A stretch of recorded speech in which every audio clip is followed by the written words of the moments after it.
अस्सलामु अलैकुम। अल्हम्दुलिल्लाहि रब्बिल आलमीन वल आक़िबतु लिल मुत्तक़ीन वस्सलातु वस्सलामु अला सय्यिदिल अंबिया'i वल मुरसलीन व अला आलिहि व सहबिहि अजमईन अम्मा बाद। फ़अऊज़ु बिल्लाहि मिनश शैतानिर रजीम। बिस्मिल्लाहिर रहमानिर रहीम। वमा अरसलना मिन क़ब्लिका मिर रसूलिन इल्ला नूही इलैहि अन्नहु ला इलाहा इल्ला अना फ़अब्दून।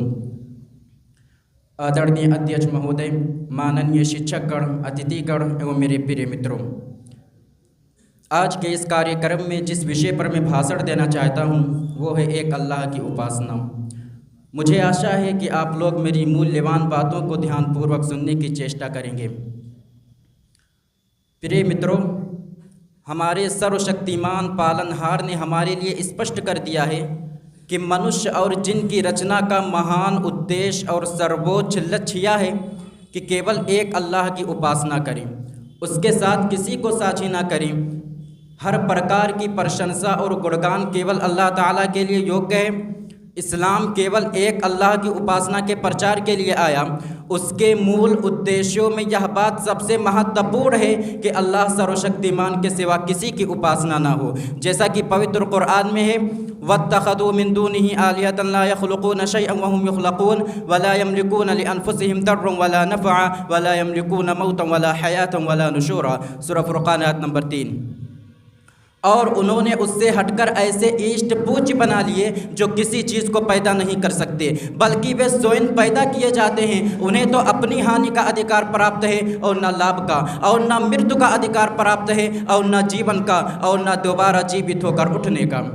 अल्लाह सर्वशक्तिमान का कथन है, वमा अरसलना मिन क़ब्लिका मिर रसूलिन इल्ला नूही इलैहि अन्नहु ला इलाहा इल्ला अना फ़अब्दून। और हमने आपसे पहले जितने भी रसूल भेजे उसकी और यही प्रकाशना की, यानी कि वही की कि मेरे सिवा कोई पूज्य प्रभु नहीं, अतः तुम मेरी ही उपासना करो।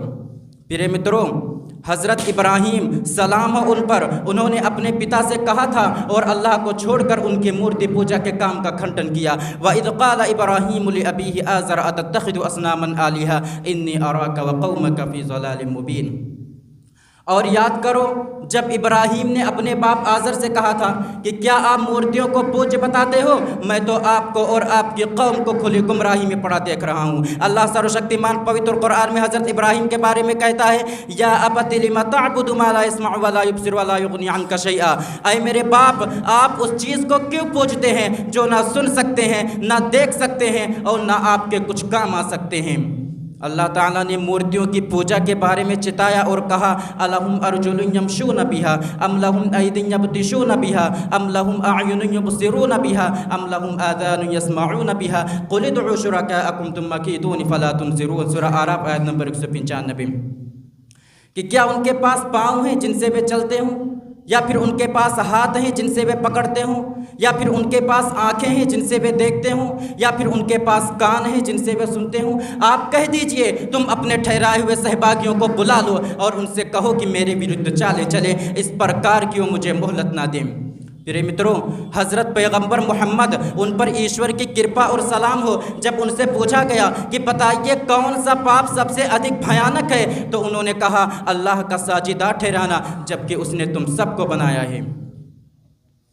हज़रत पैगंबर मोहम्मद, उन पर ईश्वर की कृपा और सलाम हो, उन्होंने पवित्र मक्का में अपनी विजयी वापसी के बाद जो सबसे पहला काम किया था वह था काबा में उपस्थित सभी मूर्तियों को तोड़ना। और वह उस समय इस शुभ आयत को पढ़ रहे थे, वक़ुल जाअल हक़्क़ु व ज़हक़ल बातिल इन्नल बातिल कान ज़हूक़ा।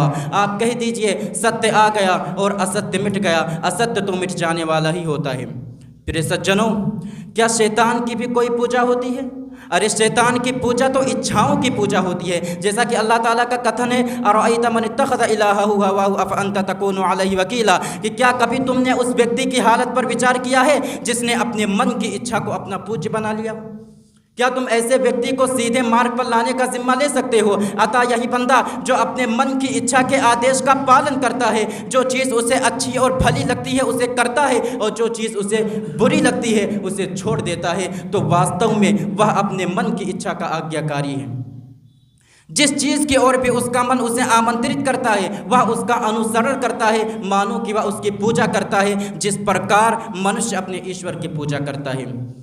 हमें हर स्थिति में एक अल्लाह ही की उपासना करनी चाहिए।